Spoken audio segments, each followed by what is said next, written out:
I was go swimming in there all the time in the summer, yeah. And often, actually, very late on a Saturday night, even when it wasn't the summer.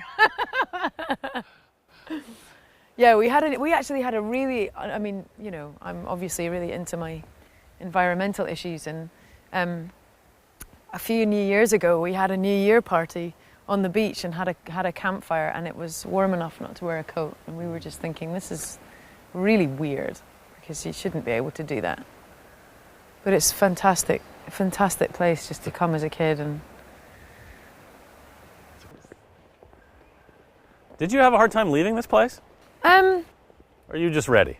No, I was ready, definitely. I was ready to go. It's, you know, it's a small town, and but I think it's really, I think I'm very lucky growing up in a particularly beautiful place, because you've got fantastic memories of it, and coming back, you can sort of come on a little holiday, you know. It's somewhere that you definitely like to come back to, and I think having that beauty in your childhood is really great, because if you grew up in a skank hole, horrible industrial town, you're just like, I'd love to go home, but actually no, I don't really want to go home at all. But this is somewhere that you'd come even if you didn't grow up, you know. Wow. But I think, you know, you can totally get why I've got so much landscape in my songs, and why I've latched on so strongly to environmental stuff. So has her success surprised you? Oh, very much so. I mean, we always knew she was talented, but realistically, you know that the chances of the sort of success she's had are very small, and she's done it, you know.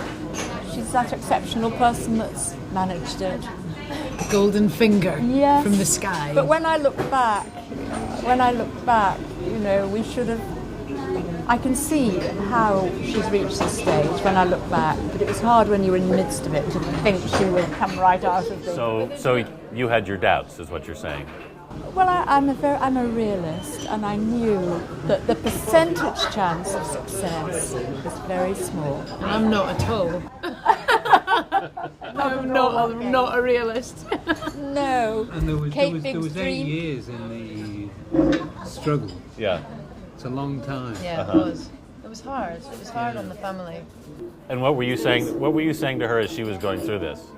Get a job. Get a proper job. Get a proper job.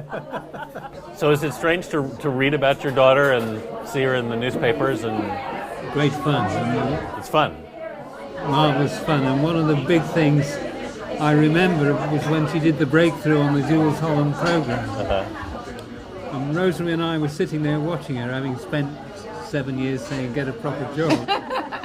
And we knew immediately she completely wrong-footed us and was going to be a big success. We went dancing around the room.